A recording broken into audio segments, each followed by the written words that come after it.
ETF index mutual funds నేర్చుకుని stock మార్కెట్లో రాణించాలనుకుంటున్నారా? వెంటనే ఈ నెంబర్కి కాల్ చేయండి.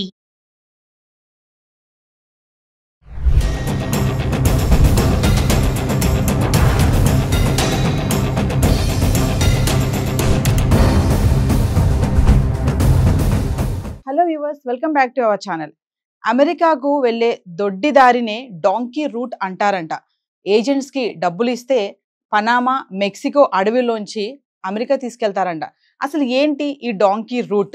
మరి ఇదంతా ఈజీయేనా? మరి దీని గురించి ఒక్కసారి మాట్లాడుకుందాం. ఈరోజు దీనిపైన మాట్లాడడానికి మనతో పాటు ఉన్నారు centre for human security studies founder and executive director Ramesh Kanniganti గారు. సార్తో మాట్లాడు. నమస్తే సార్. నమస్తే నవీన్ గారు. సార్, ఇప్పుడు యుఎస్ఏ వెళ్ళడానికి డాంకీ రూట్ అని అంటారంట కదా, అంటే దొడ్డి దారి అనొచ్చు అనుకోండి. ఏంటి అసలు డాంకీ రూట్ అంటే ఏంటి అసలు? ఒక్కసారి దాని గురించి ఈరోజు. మీరు చాలా బాగా చెప్పారు. దొడ్డిదారి అని కొలోకియల్ తెలుగు లాంగ్వేజ్లో అంటారు. స్పష్టమైన తెలుగులో చెప్పాలంటే దొంగదారి. దొంగదారి, ఎత్తుకు పై ఎత్తేసి ఏదో విధంగా వెళ్ళిపోవాలి, తిమ్మిని బమ్మించేసి వెళ్ళిపోదాం అని మన తెలుగులో అంటాం మనము. ఇదేంటంటే అమెరికా వెళ్తానికి ఎట్లా ఈ దొడ్డిదారి లేదా దొంగదారి లేదా డాంకీస్ రూట్ అంటే ఏంటంటే B1 B2 వీసా అంటే టూరిస్ట్ వీసా కానీ విజిటర్ వీసా కానీ అంటారు. F1 స్టూడెంట్ వీసా అంటారు. H1B వర్క్ పర్మిట్, వర్క్ చేయడానికి అమెరికాలో ఉద్యోగం చేయడానికి వెళ్ళేది. H4 డిపెండెంట్ వీసా అంటారు. L1 ఒక కంపెనీ నుంచి ఇంకో company intra company transfer visa. తర్వాత M1 అంటే వొకేషనల్ ఎడ్యుకేషన్, చేతి వృత్తులు అలాంటి వీటితో పాటు అవుట్ స్టాండింగ్ సైంటిస్టులకు ఇచ్చే వీసా కూడా ఉంటుంది. ఇది కాకుండా డిప్లొమాట్స్కి ఇచ్చే వీసా కూడా ఉంటుంది వేరు.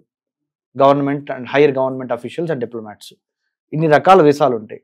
మన వాళ్ళు ఏం చేస్తారంటే స్టూడెంట్గా వీసా తీసుకుంటారు, F1, అమెరికా వెళ్తారు. అమెరికాలో అడ్మిషన్ తీసుకుంటారు, ఫీజు కడతారు. అమెరికాలోకి వెళ్ళిపోయిన తర్వాత వాళ్ళు వెళ్ళింది స్టూడెంట్గా చదువుకుందామని కాదు. కొంతమంది ఏదో ఒక విధంగా అమెరికాలో స్థిరపడటానికి. కాబట్టి వాళ్ళు ఏం చేస్తారంటే ఫస్ట్ అమెరికాకి ఉత్తరాన పైన ఉన్న దేశం కెనడాని ఎంచుకుంటారు. కెనడాకి అమెరికాకి మధ్య సత్సంబంధాలు ఉన్నాయి కాబట్టి పెద్ద ప్రాబ్లమ్స్ రావు, పెద్ద లీగల్ కాంప్లికేషన్స్ ఉండవు. కాబట్టి they choose Canada. They get admission in to Canadian university, they get visa, they go to Canada. After 3 months, 4 months, 6 months తర్వాత because of health reason or because of climate reason, because of something else, they tell I don't want to study in Canada, my health is not permitting or my whatever. They withdraw the admission. మరి మీరు అనొచ్చు admission డబ్బులు కట్టాం కదా, fee మరి మొత్తం ఎవరు కదా అంటే, కెనడా చాలా లిబరల్ కంట్రీ. స్టూడెంట్ యొక్క సంక్షేమం కోసం మీరు 100 రూపీస్ ఫీజు కడితే దాంట్లో ఎంతో కొంత చిన్న అమౌంట్ మినహాయించుకొని సింహభాగం లైన్ షేర్ తిరిగి ఇచ్చేసే అవకాశం ఉంది. అలా తీసుకొని దానికి ఒక మీడియేటర్ని పెట్టుకొని, అంటే మనం తెలుగులో చెప్పాలంటే ఒక బ్రోకర్ని పెట్టుకొని, ఆ బ్రోకర్ గారి బాధ్యత ఏంటంటే కెనడాకి అమెరికాకి మధ్య ఉన్న బోర్డర్ దాటించేసేసి అమెరికాలోకి పంపించేయటం కెనడా నుంచి. అంటే ఈ ఏమంటారు, ఈ దొడ్డిదారి దానికి కూడా ఏజెంట్లు ఉంటారు. అయ్యో పెద్ద ర్యాకెట్ ఇది. మహారాష్ట్ర నుంచి, పంజాబ్ నుంచి, హర్యానా నుంచి, ఉత్తరప్రదేశ్ నుంచి చాలా మంది, మహారాష్ట్ర కూడా చెప్పాను కదా, మహారాష్ట్ర నుంచి చాలా మంది పట్టుబడ్డారు కూడా. మొన్న ఈ మధ్య అయితే ఒక ఫ్యామిలీ మంచు గడ్డతో -డిగ్రీల టెంపరేచర్ ఉండటం మూలాన ఫ్రాస్ట్ బైట్ అంటారు, అంటే ఈ చలి ఎముకలు గురికే చలికి చనిపోయిన సందర్భాలు ఉన్నాయి కెనడా నుంచి అమెరికాలోకి వెళ్తాం మూలాన. నార్త్ అమెరికన్ కాంటినెంట్ లో పైన కెనడా ఉంటే ఇక్కడ అమెరికా ఉంటుంది, కింద సెంట్రల్ అమెరికా, ఇక్కడ సౌత్ అమెరికా, 4 ఉన్నాయి అక్కడ. అంటే పైన 2 దేశాలేమో నార్త్ అమెరికాలో ఉంటాయి, సెంట్రల్ అమెరికా అంటే మెక్సికో, ఈ కంట్రీలో పనామా, ఇవి కింద సౌత్ అమెరికాలో వచ్చేటప్పుడు బ్రెజిల్, అర్జెంటీనా, చీలీ, ఇవన్నీ కింద ఉన్నాయి. సో ఇలా ఉంది అంటే భౌగోళిక సారూప్యం. This is the geography. So కింద నుంచి మెక్సికో నుంచి అమెరికాకి వెళ్ళొచ్చు పైకి, పైన కెనడా నుంచి అమెరికాలోకి రావచ్చు. సో 2 వైపుల నుంచి జరుగుతుంది. దీన్నే డాంకీస్ రూట్ అంటారు, ఒకటి. ఇంకోటి ఏంటంటే ఫస్ట్ ఇక్కడ నుంచి ఢిల్లీ నుంచి వేరే కంట్రీ తీసుకెళ్తారు, let's say Honduras or some African country or some Latin American కంట్రీకి తీసుకెళ్తారు. అక్కడి నుంచి by boat Mexico, gulf of మెక్సికోలో తీసుకెళ్తారు. గల్ఫ్ ఆఫ్ మెక్సికోలో నుంచి, అంటే గత 5-6 ఏళ్లలో కట్టారు కానీ ఇది ఈ ఫెన్సింగ్, గత 6 ఏళ్లలో అంత ముందులా బోర్డర్ ఫెన్సింగ్ ఏం లేదు మెక్సికోకి అమెరికాకి మధ్య. ఎటువంటి పెద్ద స్థాయి సెక్యూరిటీ కూడా లేదు.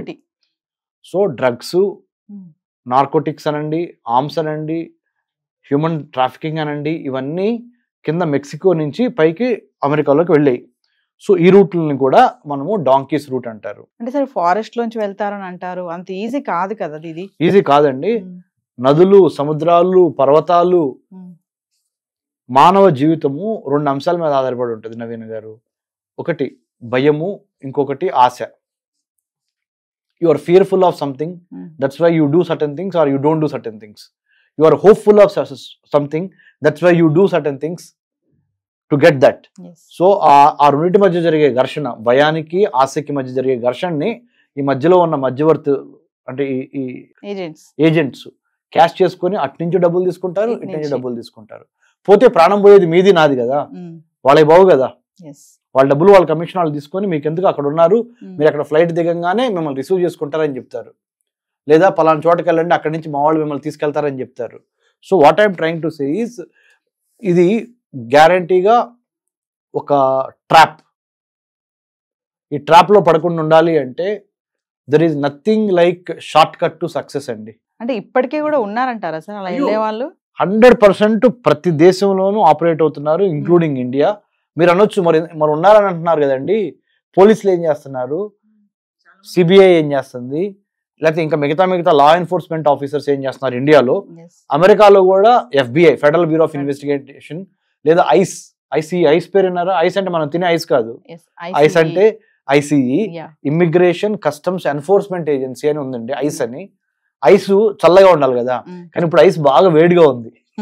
ఎందుకంటే వాళ్ళు 24/7 పనిచేస్తా అందరిని ఏరిపారేస్తున్నారు. మరి ఇంత కష్టపడి వెళ్తున్నారు కదా సార్, మరి షార్ట్ కట్ లో ఏజెంట్ దగ్గర డబ్బులు కట్టుకొని, మరి ఇప్పుడు ట్రంప్ వాళ్ళందరినీ వెనక్కి పంపించేస్తున్నాడు, మరి ఏంటి వాళ్ళ పరిస్థితి?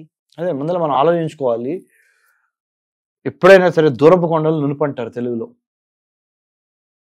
అంటే ఎక్కడో దూరంగా ఉన్న వాటిని చూసి అట్రాక్ట్ అయిపోయి వెళ్ళిపోయే కన్నా మనము మన మాతృభూమిలో ఏ విధంగా డెవలప్ అవ్వచ్చు అనే అంశాల మీద కూడా we have to think, introspect, analyse and then only take a decision. అంటే వీటన్నిటి వెనకాల కూడా డాలర్ డ్రీమ్సే అంటారా, ఇలా డాంకీ రూట్ లో వెళ్ళడం అనేది? అదేనండి నేను చెప్తున్నాను కదా, ఆశ, తెగింపు, డెస్పరేషన్, ఇన్స్టెంట్ గ్రాటిఫికేషన్. రాత్రికి రాత్రే రిచ్ అయిపోవాలి, రాత్రికి రాత్రే నేను కోట్లు సంపాదించాలి, రాత్రికి రాత్రే నేను పెద్ద స్టార్ని అయిపోవాలి అనుకుంటే మరి ఎంతమంది కష్టపడితే ఒక స్థాయికి వస్తారు లైఫ్లో.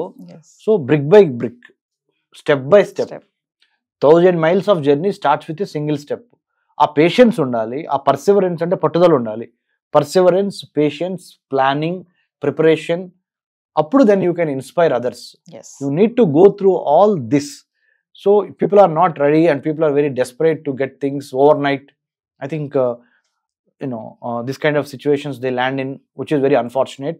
I'm sure given the American backdrop of right now whatever happening, మీరు నేను 7th of February 2025 హైదరాబాద్లో సుమన్ టీవీలో కూర్చొని మాట్లాడుకుంటున్న ఈ సందర్భంగా అక్కడ American president Donald Trump, 47th president of the United states of America, భారత ప్రధాని the honourable prime minister Narendra Modi గారు రేపు February 13th, 14th అమెరికాలో కలవబోతున్నారు. సో తప్పనిసరిగా నరేంద్ర మోడీ గారు, honourable prime minister of India, will definitely flag all these outstanding issues, and some are very recent disturbances about illegal immigrants deportation to India, and students issues, part-time job issues, and H1B visa issues. These things also will come into discussion, dialogue between these two leaders. Let's hope in the coming 100 days some things be changing for the good.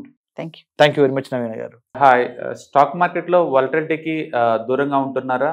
Portfolios అన్ని కూడా red లో ఉండి bleed అవుతున్నాయా? అంటే stock market లో ఉండి sustain volatility ఉన్న business model లాగా, లేదా స్టాక్ మార్కెట్ లాంగ్ టర్మ్ లో మంచి వెల్త్ క్రియేట్ చేసుకునే లాగా ప్లానింగ్స్ ఏమైనా ఉన్నాయా? అయితే అలాంటి వాళ్ళ కోసం ఈ ప్రోగ్రామ్ అండి. ETFs, index funds and mutual funds. మా స్టాక్ మార్కెట్ లో ఉండి కూడా సెక్యూర్ వేలో మనీ మేక్ చేసుకునే పద్ధతి ఏదైనా ఉందంటే రిటైలర్స్ కి ఈ మూడే అనమాట. దీంట్లో కాంప్రహెన్సివ్ గా మీకు ట్రైనింగ్ అండ్ గైడెన్స్ జరుగుతుంది. అండ్ వీకెండ్స్ లో జరిగే ఈ ప్రోగ్రామ్ లో అటెండ్ అవడం ద్వారా ETFs, index funds and mutual funds లో మీ నాలెడ్జ్ పెంచుకోండి. మీ పోర్ట్ఫోలియో మీరే మెయింటైన్ చేయడం ద్వారా ఇయర్లీ యావరేజ్ మీద 20 to 30% మనీ మేక్ చేసుకోండి. All the best. Thank you.